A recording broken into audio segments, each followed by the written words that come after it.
Hey, welcome back. I'm Oren. This is the Game of Money, sponsored by Pitch Anything. I've got here a colleague of mine, an investor, a friend, Daniel Nasani. Daniel, welcome Thanks to for the having show. me. Yeah, Game Money. What is your day job? Right now, we're building out a healthcare consulting. So it's really three things. We're doing the healthcare consulting company. We have a podcast that goes along with that. And then simultaneously, I'm actually in the process of looking to buy a business as well. Awesome. So Yeah. you're out looking for a business. You've made some investments. You invested in Yes. our company, OK Stone Engineering. So that's exciting to have you in on that. For sure. We're working really hard to get have your investment do its work. Working on an IPO path. And I mean, we could talk about that the whole time. You know, when I talked to you originally about that, we have this investment thesis. We make, obviously these quartz slabs manufactured for the U.S. But since that happened, the key competitor to U.S. quartz slabs is India. And so they make this stuff on India. They ship it over here. But there's now 50% tariffs on India. It's Yep. amazing. So imagine, all you guys out there, you have a product and whatever it is, and now everybody who competes against you, their raw prices are 50% higher. How fun that would be. Yeah, good So for we're us. getting we're bidding the Four Seasons, we're bidding Marriott as a very young company, getting these accounts we wouldn't plan to get, for a couple of years, but they're like, help. So that company's really excited. You also, and I met you because you invested in a TV show. Correct. Tell us about that. How did you meet the TV show? How did you, as an investor, go, I want to invest in entertainment, one of the riskiest asset? So you invest in entertainment, you're like, woo, I'm going to invest in U.S. domestic manufacturing in Dallas, Texas. I'm going to take it easy and do the simple stuff. Yeah, no, I mean, just got connected from my business partner, actually. So he knew the people who were basically putting the show together. They're looking for investors. For me, I like the mentality when they talk about diversified portfolio. Yeah. For me, it's not so much of stocks and bonds and whatnot. I just like different industries. I feel it's actually exciting, and you learn. And this is where even our podcast was predicated on. You learn from other industries. So I can learn what is going on in the tile business from somebody who has a history in venture capital that I would never learn if I just kept myself into healthcare. So for me, I love different assets. It's also a little protective, right? Like you said, maybe one industry comes down, you still have the other one going. So that was really, what got me enticed. Obviously, it has to make sense business-wise too, right? It's not just, hey, invest in something that's crap with no track record. It's doing some due diligence, looking at the numbers. It's like anything else. It's always a risk. But, you got to trust in, I think the biggest thing is trusting the people who are doing the work behind the scenes to actually get the product out to make it work. And for me, that's what I think my biggest thing. I'm very easily influenced. I know that for sure. Yeah. But I can definitely have if I just trust a person and I know that's really the biggest thing for me is the person. The product has to make sense, but the person behind the product for me is usually the biggest driver that if I see it in them, I'm usually going to lean in towards doing that investment. What you're saying is Daniel, have the Silicon Valley standard, which is bet on the horse. Yeah. Right. Bet on the entrepreneur, bet on the person doing the execution, give them the ability to go execute on their vision, and they're going to find a way to get it done. Yes. That's how all of Silicon Valley works. You ever see these, when movies come out, like big movies, there'll be like a very specific movie on like ants. Remember Ants came out, yeah. and then what was the other movie? Bug Life. Bug Life. 2 animated movies on ants came out within like 2 weeks of each other. So these things come in waves. And the same thing in Silicon Valley. Yeah. Like when you see OpenAI, you're like, oh my God, these guys are incredible, or ChatGPT. But there are like 17 companies running down that same channel. Yeah. And then the people who execute the best, are the ones that win. So it's not, ideas are a dime a dozen. It's who's going to get it done. Yeah, I don't look for something where somebody says, in 10 years, all right, what are you doing now, though? So you have to have the vision, but then what's the groundwork that you're doing in the present to make that a reality? When you invest, how long do you want to get in and get out in terms of your timeline? I think it depends on what I'm investing with. So if I'm investing with my own capital, I'm going to usually want something a little bit on the shorter end, maybe 2 to 3 years. But then if I'm investing with a self-directed account where I can't really take it out right now and utilize it, I'll give it a longer runway of maybe 5 years. 7 years is kind of stretching it. 5 years is kind of that sweet spot. Yeah. Look, you and I are so old in 7 years. You never know. We could just be drooling. That's drooling into a bowl of oatmeal. I look young, but I'm not as young as my face says, so. The entertainment series 60 Day Hustle Yes. is one you invested in. Really cool show. Love Chris Heyman, the entrepreneur, very excellent entertainment industry execution. What did you like about the concept? Or was it the only Hollywood movie property you had access to? That's the first one Yeah. I've invested in. Yeah. But on were you able to television. look at other ones, or is just like the only one you were in communication? It's the only one I with? was really looking at. What I really liked about it, the concept is different. That's number one. From being able to go from beginning to end in 60 days, right? So it's a 60-day hustle. But what I really liked about it, outside of just the concept, is the kind of message it can give to other people watching it, in the sense of, all right, what do I have to do to start a business? And that, you look at Shark Tank. Yeah, Shark Tank and shows like that, and it really shows a long runway to get your business up and running, which I think for most people could be very daunting. Versus a 60-day hustle, it's okay, I can maybe actually do something really quick if I just put the pedal to the metal, put my head down, grind it away for 2 or 3 months. I can actually get a legit business going. So that's the concept that really kind of pulled me to it. It was different, number one, a different generation too. It's obviously a younger Gen Z, which they get, obviously destroyed a lot on social media in terms of their work habits. So that kind of gravitated, because then it shows them, all right, we can actually put our heads down and get to work and build a business. So that's what really kind of pulled me into it. Yeah. I'm fascinated. I was on season 2 finale of the show. Did you go to the studio? I've been to the studio, yes. Yeah. Amazing. Yeah. So I went there, and those guys are we run our own studio here. And they actually helped set up the studio. And interesting. Nice. So Sonic Gods, or the producer of 60 Day Hustle, which you invested in, came here to this studio to help set it up. And they said, Oren, we figured out the solution to your studio. I go, great. What do we need to buy? And they go, what other equipment do we need? And they go, the solution to making this studio perfect is you stop buying stuff.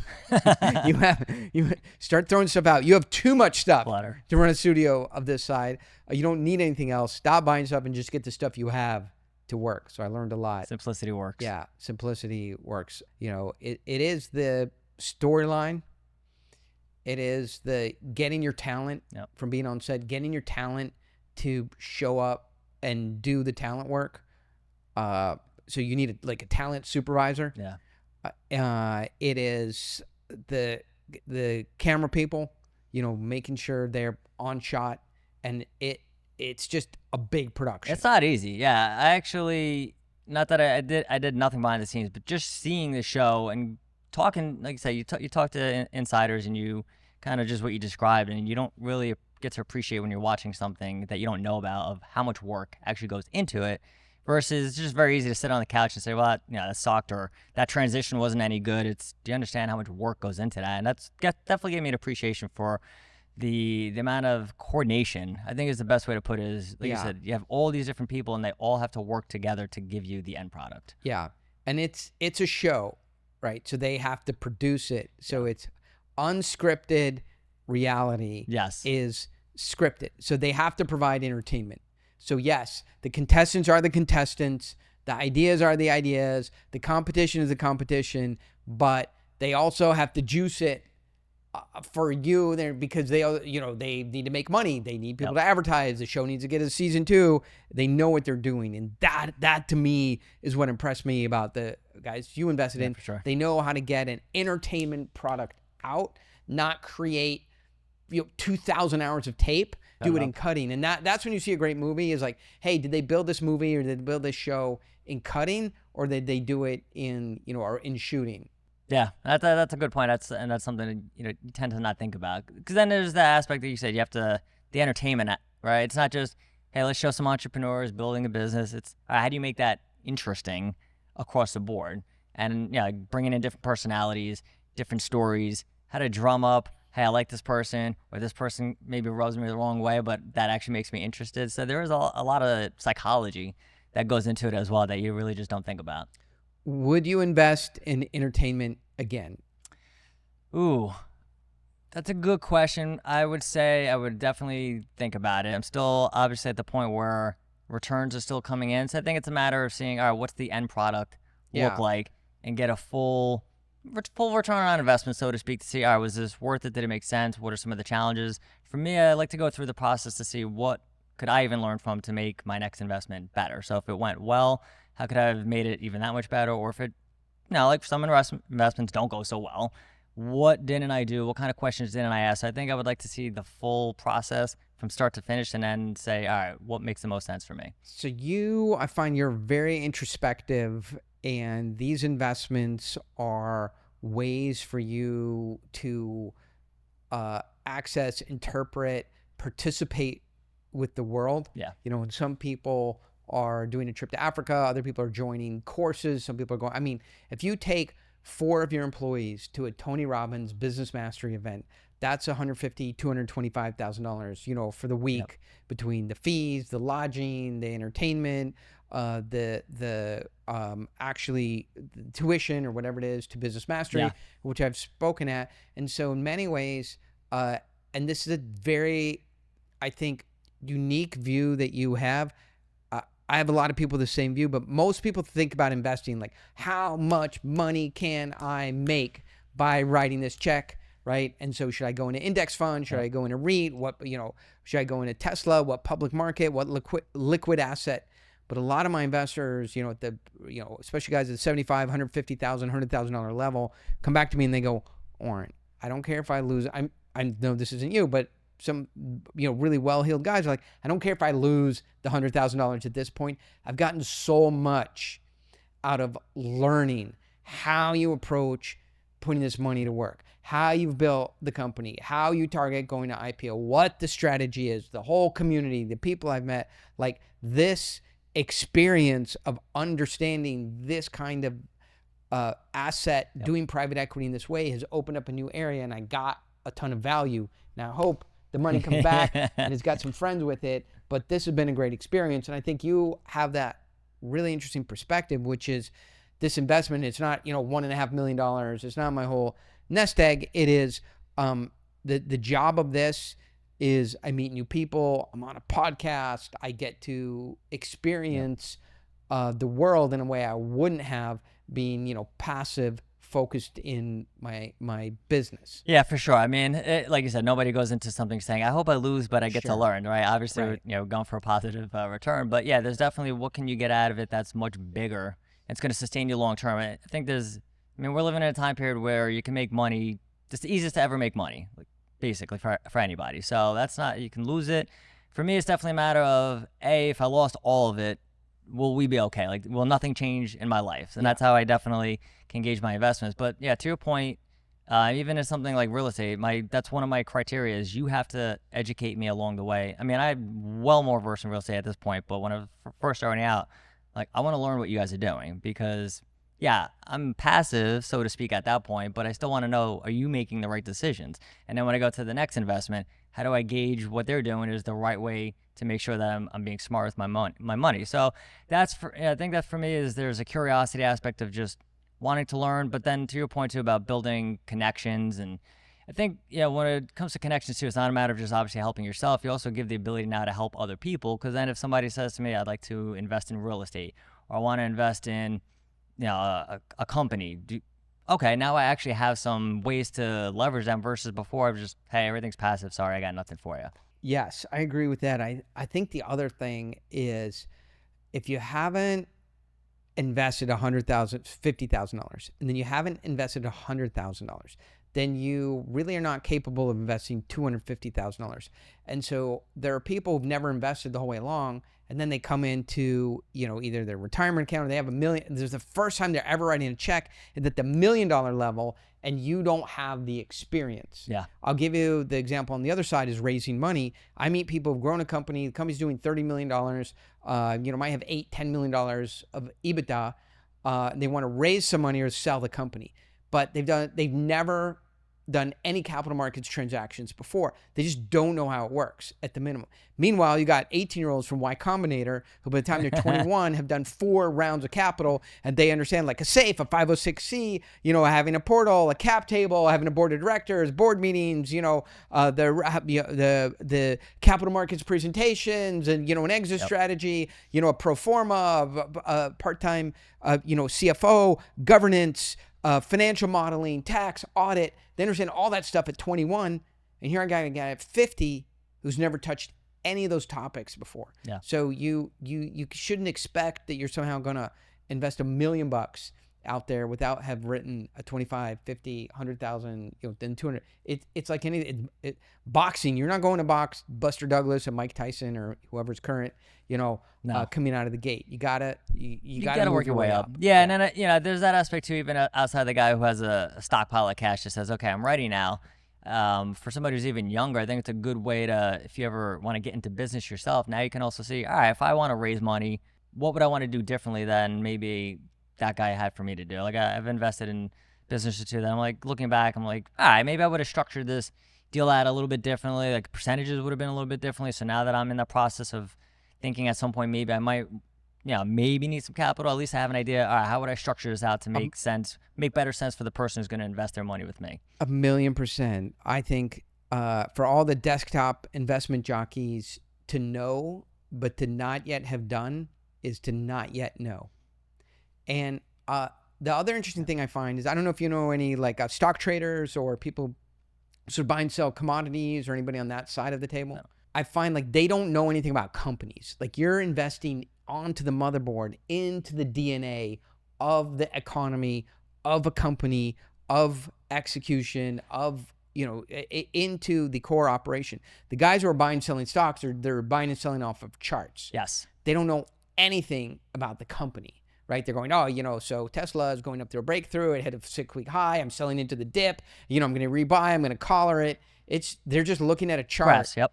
They're not learning anything about companies. Yeah. No, I mean, I actually have a friend who he did that. Yeah, he does very well. He's like, I don't even know anything about what I'm investing in. But to your point, it's just technical analysis, and so you're not really understanding how is this, what is this company real about? It's just very short term versus the kind of investing where you're in it for the long haul. Right, so there's definitely a different appreciation and a different mentality you need to have.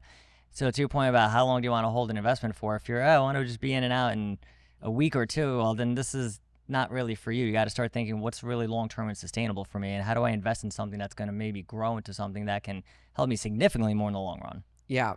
And then for me, there's a certain pride of picking a project, picking it right, putting money in it, seeing it grow, being able to talk about that. I think it's just in our DNA as humans, is wanting to see something grow. Yes. Right. Versus, some people are just purely money focused, as much as this podcast is called The Game of Money. I wrote a book called Pitch Anything, with every chapter is about raising money. My wife's family and everything, all he ever does is talk about how much something is, right? It's it is, but for me, I actually don't care about money. If you give me money, I will just spend it, right? Or do something with it. I don't love the money. I might even hate the money. It is the Rubik's Cube, really. And we went to a camp with Asher 2 weeks ago with Sam, and we got to get you over to Warrior. Yeah. Right. That's something we have to do, because you were on the Stone 300. Correct. With Sam. Yeah. I remember we got to get you over to Warrior with Sam. But we were at a thing with the kids called Syndikids, which Sam does, and they had some of the kids there. Jeremiah was a big investor in OK Stone. You know Jeremiah? I think I met him He's once. a fabricator. Yeah. And his kids do these Rubik's Cubes. And you can mix it up, and the older boy does it in 17 seconds. Right? And he's like, put it down, done, 17 seconds. And then he starts apologizing. Oh, sorry, guys. I really messed up. Embarrassed, right? Yeah. I'm like, 17 seconds. It takes me 17 days to get one side. That's what I was thinking, right? And obviously there's algorithms, but there is some, I did it when I was in high school. And then the younger boy can't do it as fast, right? But he can do it, and it takes him 23 seconds, right? And they're like, but for me, I love the Rubik's Cube of solving these business, getting the business to the next stage. It's getting the blue side and the red side and then the yellow side. Some of it's money, some of it's execution, some of it's timing, some of it's luck, a lot of it's people. And those are all the little movements you make, and you fill out a side of the business and oh, okay, it has a product to market fit. Now I got to work on finance, right? Okay, finance. The other side of the business is governance. Now it has a financial model, governance, and a CFO. All right, I've got 3 sides, and you're just solving this Rubik's Cube, and that is for a lot of people, business building is really interesting. Yeah. And I'll give you my example of that. Like people I work with that go on boards, whatever, a lot of them made all the money they need to live on 20 years ago. What are they supposed to do? Like, sit on the couch and eat Doritos Yep. and watch, Slow billiards death, on yeah. ESPN3. And the thing that they gravitate to is company building. It's the most, I think, complex thing we do in our society because it involves people, Yeah. right? I have a friend of mine in real estate, Dan. I call him in the morning. I go, "Hey, how's it going?" He goes, "People." And if it wasn't for people, wouldn't have any problems, but wouldn't have any opportunity either. So is that how you think about it too? Like I'm solving these Rubik's cubes, and that's intellectually, interesting to see how these problems get solved. Yeah, I really I love, like I said, I love putting the pieces together because it is, it's challenging. And to your point about we're oriented as people to want to grow and build, and you do see some people that they're happy being stagnant and whatever floats their boat, I guess. But you try to kind of envision yourself, see things a little bit ahead of time, and kind of how am I going to put this all together, and then to your point, I think it's more about, and you mentioned the word, it's not so much, hey, this is a problem. Other people look at it as either, opportunities, right? And I think it's what kind of opportunity do I have here, not just for myself, but for the people that I'm working with and how to bring value to people. So it is very, it is exciting. I mean, it's exciting, obviously not when you're getting your ass handed to you and you're setbacks and failures. But again, it is either you stay in that failure and stay in the lack of execution, or you see, all right, how do we learn from this and make it better and improve upon it? And I think if you're just a human being who's really vested in growth and development, I think building a company, you kind of gravitate toward that, right? It's like, what can I do to actually start building and putting the puzzle pieces together? It's the most extreme situation you can put yourself in other than war. Yeah. All right, because it involves, the stakes are high. Correct. The consequences are high. It involves people. It involves strategy. It is constantly changing. There's competition. Like there's no other front lines of human experience. You can do CrossFit. You can try and get in the NFL. You can do sports. But I think about that is much more like. It's focus, dedication, commitment. Like we just had an Air Force veteran on our podcast, but he's a financial planner now, and he said, made the exact same analogy. He's like, business is the closest thing to war you're gonna get. Wow, yeah. Just for that same thing, and he's like, people, you're struggling, but then people think you're doing well. There's this illusion that you're crushing it or financially so sound, and then you're just struggling to pay yourself. Maybe you're taking care of the people, taking care of your customers or patients or employees, but then maybe you're struggling. And entrepreneurs have some of the highest rates of depression, sleep issues, relationship problems, suicide, that we don't really see that side of it. And you go on social media, it's a lot of sexy, hey, just start your own business or buy a business, and it's the easiest thing you can do, and you just make a lot of money. There's a lot that goes into it. And to your point, the biggest challenge that people have is not even just the financial management, which I always find interesting when people get into business and they have no concept of numbers and appreciation for it, but it's the people. That's the biggest thing that they lose sight of, that you're getting into a people business. So if you're not good at people, probably don't get into the business. And I know that was a big challenge for me way back in the day when I was just younger. I wasn't a people person at all, but then I started to manage them and I had some issues, and you quickly learn. That's the thing, right? If you either take some responsibility for yourself and you understand that I'm in charge of these people in the sense of not directing them, but guiding them and helping them grow and develop, just like I'm looking to grow and develop.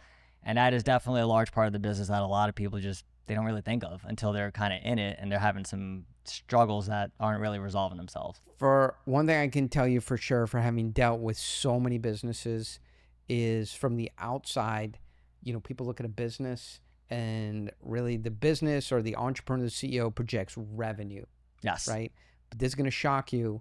After revenue comes expenses, right? And everybody talks about their revenue and the couple of, factors of success. I mean, it's amazing how much, I don't want to get too much on this subject, it's a little bit negative, but the sense like, hey, you got a company with more than $10 million of revenue, more than $30 million of revenue, more than $50 million of revenue. By the way, those are $50 million of revenue is a sub micro minuscule, Horton Hears a Who subatomic level size company, right? So you move up to like real companies that go public, you're talking a $250 million company is a micro cap.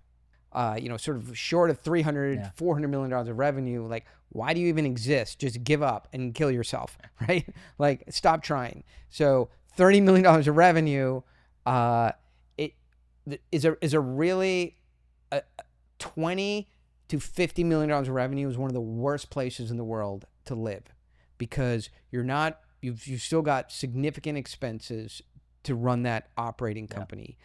You've got lots of competition. You don't have really any pricing power, size power, market power, competitive power. And you wake up every day and somebody can just come in and eat your lunch in most $50 million businesses. And so if you think about it, when you look at that person, you see, oh, they're driving, a nice car, living in a nice neighborhood, dressed nicely, have a $50 million business. Check out the competitive set. Check out the expenses. Yep. Check out the the threat from large and small, like Silicon Valley and big tech. Just as like they are just this machine that just and just comes and eats entire industries, entire businesses. They're constantly looking for a way to get rid of you, right? And if they find even a good idea to get rid of you, they can get $100 million to go make that happen. And here you are in a $50 million company with $40 million in expenses, $10 million in income, some debt to pay, $2 million in taxes, and got $1 million, or $800,000 left over. If you take any of that $800,000 turns into $400,000, right? I got salespeople in some of our companies, selling, tiles who make $400,000. Yeah. So here you are running a $50 million company, 100% running at risk from big tech, small tech, competitors, India, China, people coming at you from every direction to make $400,000 a year. Incredibly stressful. Yeah. Well, I mean, and I work with a lot of healthcare, providers, doctors, and you just tell somebody I'm a doctor, it's like, ooh, you must be making the big bucks. And I'm driving a sedan, like a Toyota from 2020, and it's just the expectation I think that people have of getting into business. To your point, it's, hey, I'm going to make this much money, but then they don't factor in, all right, what about everything else after that? How much am I actually taking? I'm making less than what I was when I was just a regular employee. But then the expectations of people in society are just, hey, you're at the big, you're big time now, so you must be rolling in it. And then again, it's like I'm struggling to just pay myself, or the employers may be doing better than me. So it's going into it being prepared, really have an understanding. It's not the glamorous life that a lot, some people make it out to be. It has that ability, but look at how many people start and fail versus start and succeed. It's just a stark difference for sure. And I think we have, so you're in the medical field, medical consulting. Yep. I think we do. And I've been talking about this a lot lately. We have to reframe failure. Yes. Because I've talked about the surface economy, which is if you run a business and it's a small business, you're on the surface economy. You don't have access to capital. You don't have access to resources, and you don't have access to people. You don't have a lot of wiggle room. So you get your money from credit cards, you get your money from revenue, you get your money maybe from the SBA, maybe from a bank loan. Yep. If you fail on a credit card, on a bank loan, on an SBA loan to friends and family, it is the scarlet letter. You are doomed. Your credit is crushed because you probably had the personal guarantee, all of that. You lose the respect of vendors, of the community, of the bank, of the credit cards, of the credit agency, and everything. But you go down below into big business, right, or venture capital, or entertainment, you lose that money, and they're like, "Good job. I wrote a whole big post on this." Right? There's guys who can lose $200 million. Yep. So if you lose $300,000 on the surface economy, right? You can't pay the SBA, Bank of America, and some credit cards. Game over. $300,000. You will no one will ever lend you $1 again. You are just you're set back Correct. enormously. But there's people who lose $200 million in venture capital. The WeWork guy, right? Yep. He lost yeah. whatever was $1 billion, and so and it's not even somebody else invested in. The same Yes. investors reinvested in him. Like, good job, you're super creative. You know how to create these innovations. We'll get it on the next one. It's crazy how much we don't support the smaller entrepreneurs who take the risk. Yeah, for sure. And we do support the crazy banana heads who go full bonkers, right? Yep. And I think that can have a mental health impact. Yeah, well, yeah, and it's interesting, especially the healthcare aspect. Those are the people that are taking care of us, right? So it's not even just, to your point, hey, you built the working space. All right, that has value, but then it's how are we supporting the people that are coming out of school with already hundreds of thousands of dollars in debt? So $200,000, $300,000, $400,000, and then they say, hey, I actually want to be, I don't know, a lunatic and open up my own practice. I know nothing about business, but I want to serve people, and then they get hammered, to your point. So it's how are we really supporting them? And it's, I talk to these doctors. Unfortunately, some of them are just, I think, a little ignorant, where they just, hey, I open and people are going to come see me. Versus, all right, I need some marketing, and I actually have to have a plan of action here of how I'm going to build this practice, and how I'm going to grow it. But then there's the aspect of get out there and meet people. To your point, it's I don't have access to capital. It's you're a doctor who know other doctors and other medical professionals. Go network. I think just people in general. We've gotten away from connecting and networking with other people. So when it's the question arises, like, where do I find money? Aren't you friends with doctors and lawyers? Go talk to them, build those relationships. And that's definitely one of the things I've learned over time. When I was younger, that I didn't do that, and now that I've gotten more experience and wiser, part of it is just, all right, I got to expand my own network, again, to help myself, but to help people too. And that's definitely one of the things that people in that space can leverage, is just good, solid relationships for people who want to help them build something that provides value to a community. We had a medical device company come in here, and they needed to raise $10 or $12 million. So we're going to help them raise it. We're working on it with them, working on the engagement, trying to figure out, how long it would take to do it, where to take the offering, what terms were. They came in for another meeting next week, and they're like, yeah, we raised $15 million. I'm like, a week ago, what? Sorry, I'm lost. They're like, yeah, we just went and talked to a bunch of doctors at Scripps, and they loved it, and they all came in, and they just where I'm like, you don't have a subscription agreement, you don't have, you just have this crappy deck, you don't have a pitch deck, you don't have the legal done. They're like, yeah, they just wired us the money, we gave them the account. I'm like, okay, that's the power of having a good idea, having relationships, and boots on the ground. Yeah. When I think it comes down to what are the resources that you have, right? And I think sometimes we think of resources as software or platform, whatever you want to call it, but then it's, all right, who's in your life that you could utilize as a resource? And then just making sure, how are you, for that company, it's what's the plan to pay those people back? I think there are plenty of instances where people also raise money, or they just use it for investing maybe into a new business, but then there's no aspect of how do I pay this person back? And you see a lot of people get burned. That's one of the things that really definitely irritates the hell out of me. There's no concrete plan on how you're going to give the investors their money back. Some people just like to take it and feel good that, hey, I'm a money raiser. Part of that is actually giving it back too. Yeah. So that's a huge part that I think people, it's interesting to say this, but they kind of forget that last component. So I think if we round the corner, if you invest in a small business, it's right where we started. You're investing in the person. Yeah. Because you cannot sue a small business.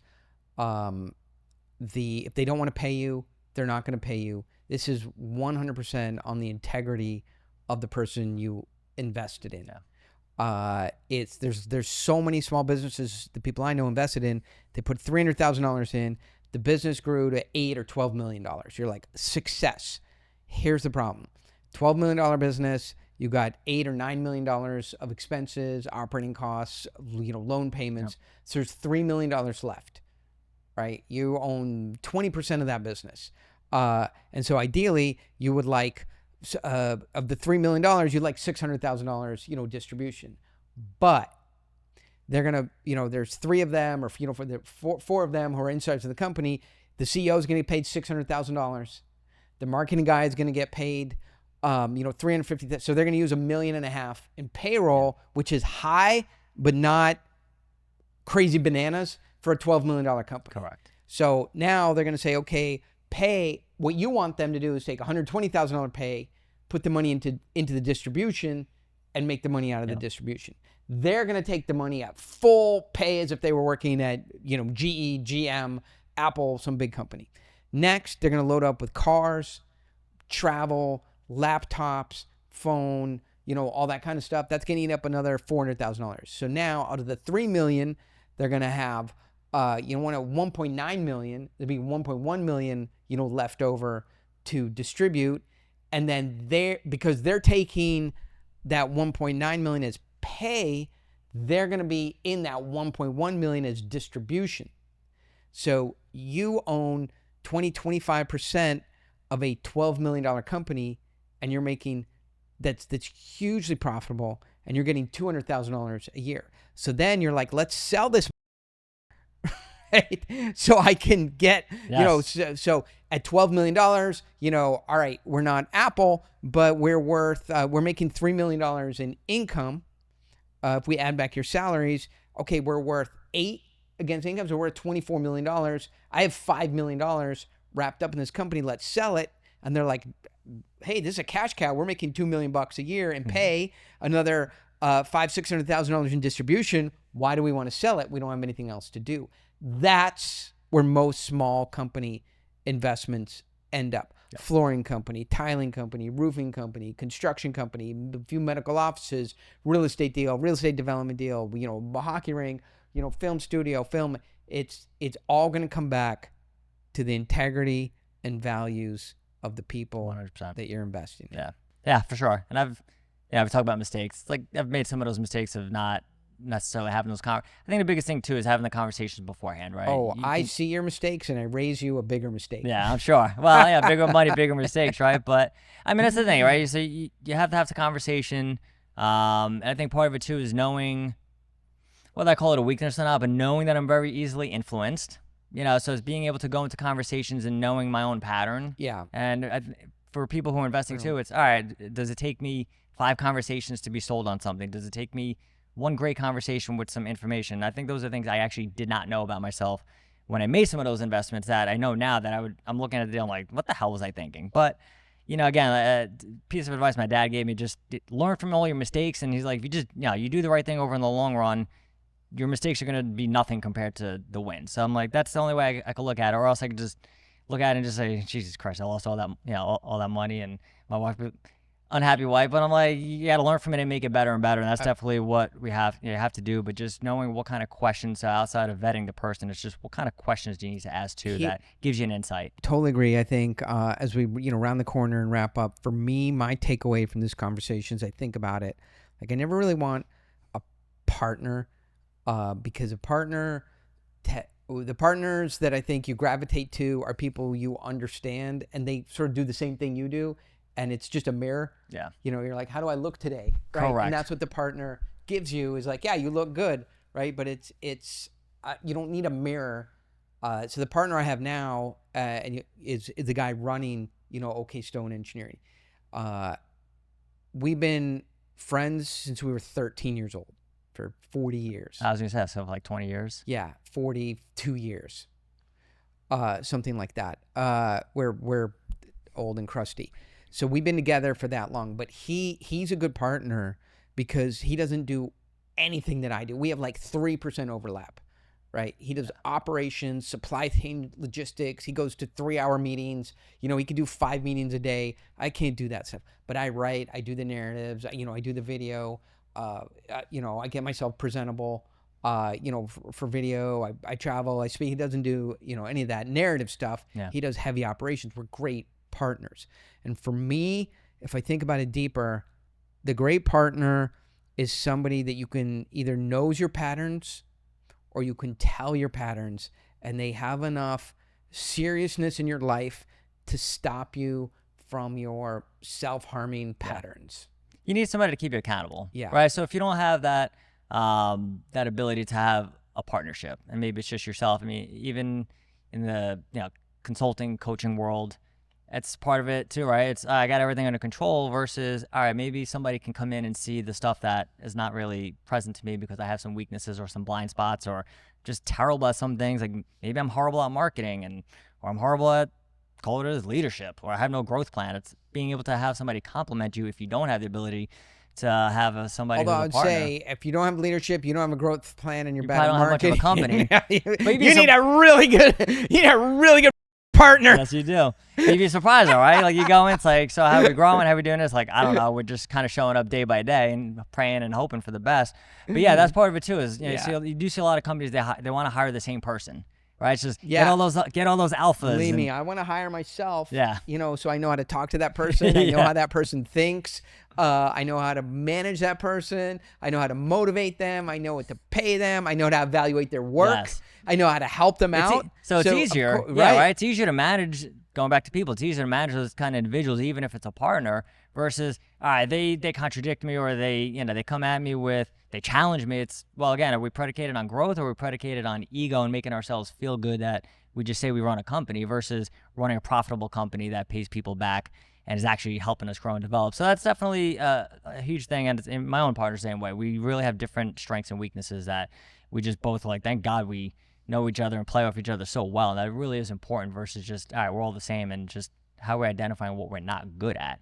But that's, like I said, it's one of the points that I try to make when we work with, even some doctors or individuals have a very certain personality of just, you need another person to look at the business through a different lens to help you see what's available to you. For sure. I mean, in my case, it's really, really, really hard to find something I'm not good at. But it takes like a week. Yeah. After some very deep analysis. Analysis. We'll be bringing a couple people. No, it's super easy. And then so last thing, tell us about the consulting business you're doing, and like how do the doctors that you work with, what consulting do they need that you provide to help them get into their business? When we look at the two biggest challenges in healthcare right now really are decreased challenges with insurance. So they're making less money from reimbursements and they're getting a lot more denials. So overall, I find in healthcare very interesting that it's one of the few businesses that somebody else determines how much you should get paid for the service that you provide. It's really interesting. But they're making less revenue on that end. And a lot of the solutions they come up with is the same, which is we just got to see more patients. Or if you're in a hospital system, it's get them out quicker so we can get more people in. So that's one. And then burnout amongst all employees and even themselves as the owner. So really the two biggest things are, number one, helping them identify how to increase revenue without having to jam in a crap load of patients, and how to not turn your clinic or a hospital into just a mill. So it's showing them some growth opportunities. And then the other aspect, when we talked about leadership and culture, it's not really about having great leaders per se, but it's also how do we have the right systems in place to actually reduce the amount of unnecessary work that goes in. And healthcare is so ridiculous when it comes to unnecessary tasks, even just on the patient side of it, like the patient journey from calling a doctor to being seen by a doctor. There's so many steps that are just really unnecessary, and it adds a lot of undue work. So when we talk about increasing productivity and increasing efficiency, these are some of the things that a lot of offices and clinics are not really looking at when they're trying to address burnout. It's just, well, we need better work-life balance or work less hours, and it's just that's not feasible. And even work-life balance, I don't want to get into that so much, but I just don't think that actually exists per se. It's just creating the right kind of environment where you get the best out of employees, and that's where a lot of people, a lot of organizations don't really operate off of. So it's just, hey, we're all burned out, we're tired, but let's just get more patients and hope for the best. And then more people quit, and then the people who are very altruistic that stay on, they're just saying, I don't know how I'm supposed to work 70, 80 hours a week, not see my family. I don't even maybe own this place, so I'm not even getting the benefits, but I'm getting the negative effects of it. And the patients are mad at them unnecessarily. Like 100%. I take a medication, atorvastatin, which is a cholesterol statin. It really helped out. And so we're going away, and I call the pharmacy, and I'm like, hey, I'm out. And they're like, yeah, your refill isn't for another week. I'm like, okay, well, I'm going away for 7 days, so give me 7. And they're like, we can't do that. We'll give you 1. Right? I'm like, well, okay, this is not a controlled substance, right? I'm not going to the high school and selling it, right? Yep. Because I only get $2 for it. No. I'm not doing anything with it. Like, hey, you know what I'm doing with this? I'm taking it.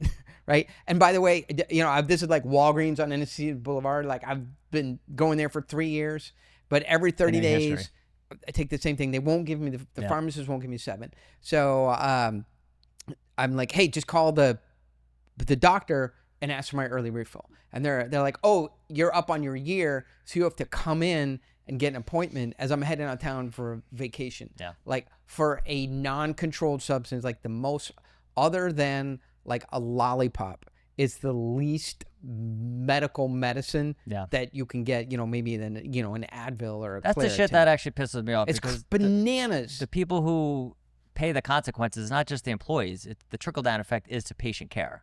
So you have crappy systems that affect patients getting in or making it really easy, and then those crappy systems affect the employees.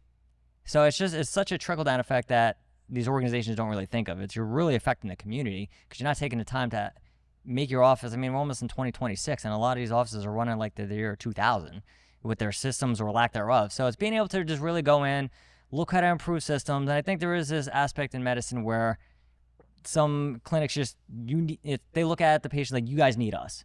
So we don't spend a lot of time on making it better for you and improving the system.